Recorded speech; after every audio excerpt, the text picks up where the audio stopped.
जय हिंद दोस्तों, वंदे मातरम। आप किसी भी सेक्टर में काम करने चले जाएं, आपको वहाँ पर ठेकेदारों से तो काम करना है, करवाना ही पड़ेगा। कोई भी काम कराना हो, ठेकेदार को बोल दिया, पेमेंट कर दिया, उसके बाद वो आपका काम करा देता है। अगर हम लोग इंडस्ट्री की बात करें तो इंडस्ट्री में नेपोकिट का ठेकेदार कौन है, उसका नाम लेने की मुझे ज़रूरत नहीं, आप सभी समझ ही गए होंगे। महान कंगना रनौत ने हम सभी को उसके बारे में बहुत जल्दी अवगत करा दिया था। खैर, ऐसे में अब नेपो डैड, नेपो किंग कहे जाने वाले करण जौहर को लेकर एक और खबर सामने आ रही है कि वो एक और स्टार किड को अपना लॉन्च पैड देने वाले हैं।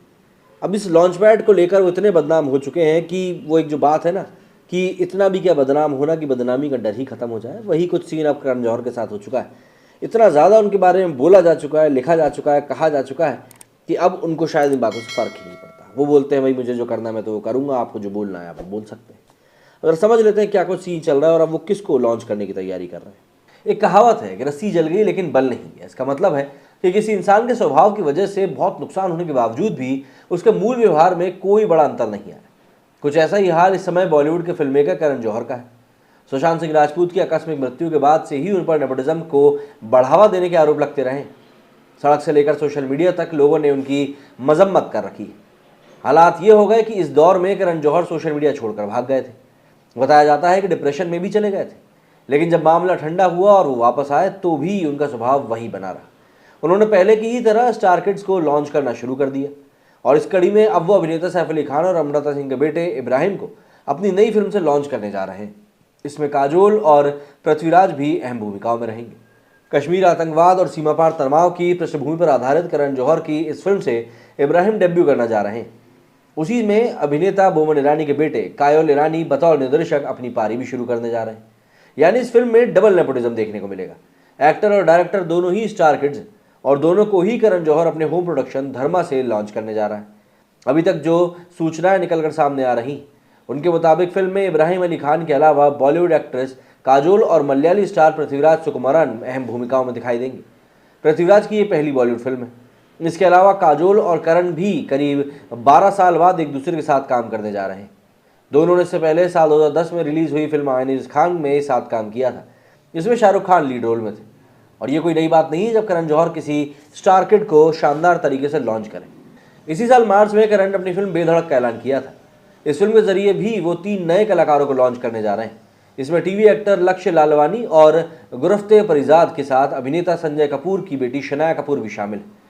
फिल्म के तीनों कलाकार किसी न किसी रूप से इंडस्ट्री के खास लोगों से संबंधित हैं। शनाया तो संजय कपूर की बेटी है ही, उनके चाचा बोनी कपूर के बेटा बेटी अर्जुन कपूर और जानवी कपूर पहले से ही इंडस्ट्री में सक्रिय है।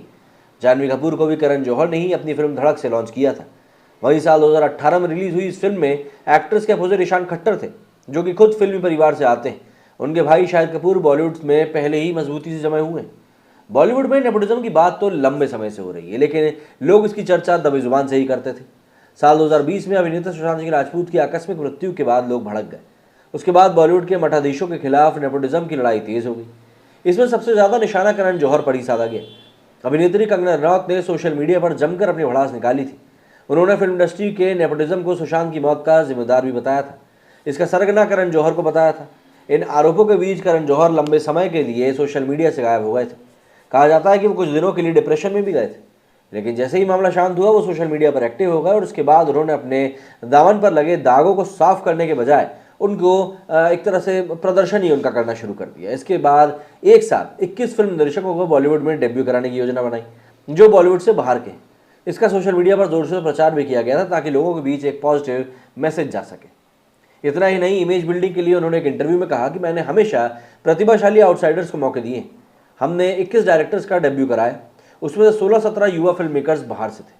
मेरे प्रोडक्शन ने बहुत सारे बच्चों, निर्देशकों और फिल्म मेकर्स को लॉन्च किया है जो कि आउटसाइडर ही थे। मैं बेवकूफ़ नहीं हूँ, मुझे भी अपनी कंपनी चलानी। करण ने वरुण धवन और आलिया भट्ट को स्टूडेंट ऑफ द ईयर से लॉन्च किया था। आरोप लगता है कि उन्होंने स्टार किड होने की वजह से दोनों को मौका दिया। इसकी सफाई में वो कहते हैं कि वरुण मेरा असिस्टेंट था माय नेम इज़ खान के समय में, उसने उस फिल्म में बहुत मेहनत करी थी। आलिया भट्ट को मैं तब से जानता हूँ जब वो बच्ची थी। अब उस वक्त पूरी तरह से मैं जोन में नहीं था।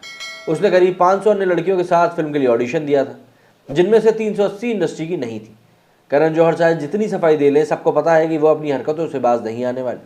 सुशांत सिंह राजपूत की केस में बच निकलने के बाद भी उनका हौसला बुलंद बना हुआ है और जाहिर सी बात है पब्लिक लेकिन कोई चीज़ भूली नहीं है।